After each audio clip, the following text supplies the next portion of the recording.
dans une certaine mesure le prophète Isaïe dans la première lecture de ce jour, et je cite: « Du milieu d'elle, j'enverrai des rescapés vers les nations les plus éloignées, vers les cieux lointaines qui n'ont rien entendu de ma renommée, qui n'ont pas vu ma gloire. Ma gloire, ces rescapés l'annonceront parmi les nations.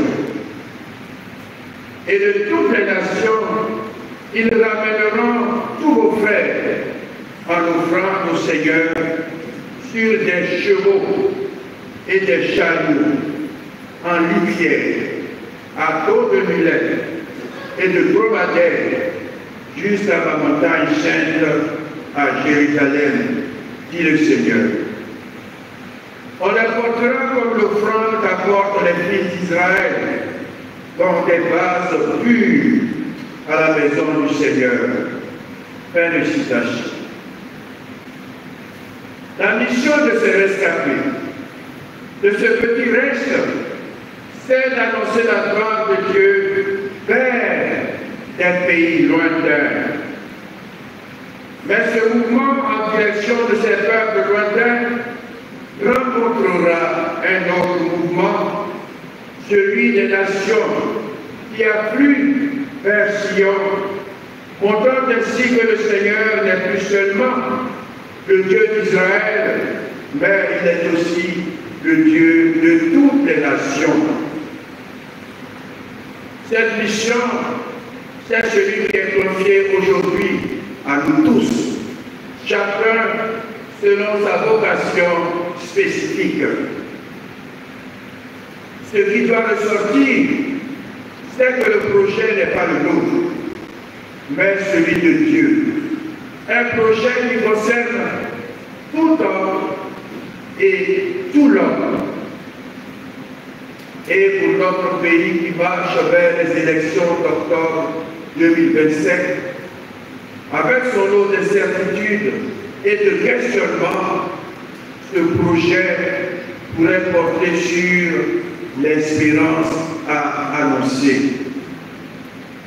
À propos d'espérance, il me plaît ici de citer notre Saint-Père le Pape François de vénérée mémoire.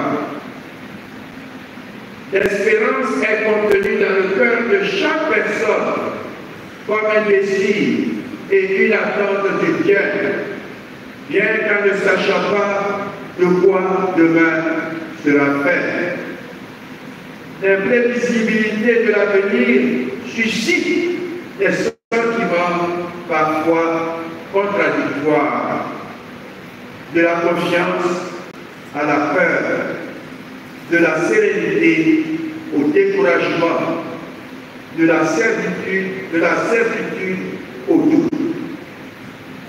Nous rencontrons souvent des personnes découragées qui regardent l'avenir avec scepticisme et pessimisme, comme si rien ne pouvait leur apporter le bonheur. La vie chrétienne est un chemin qui a besoin de moments forts pour nourrir et fortifier l'espérance, compagne irremplaçable qui laisse entrevoir le but, la rencontre avec le Seigneur Jésus. Il nous faut donc être des porteurs d'espérance, là où, pour nombre de nos concitoyens, les chemins deviennent des impasses. Oui, Dieu n'a pas abandonné notre humanité à son sort, malgré les choix déconcertants que nous faisons. Je reste convaincu que si nous savons puiser profond dans la confiance en Dieu, lui-même saura éclairer nos chemins pour marcher dans l'espérance. Soyons confiants. N'ayons plus peur. Christ est avec nous encore aujourd'hui. Christ est avec moi, je n'ai plus peur.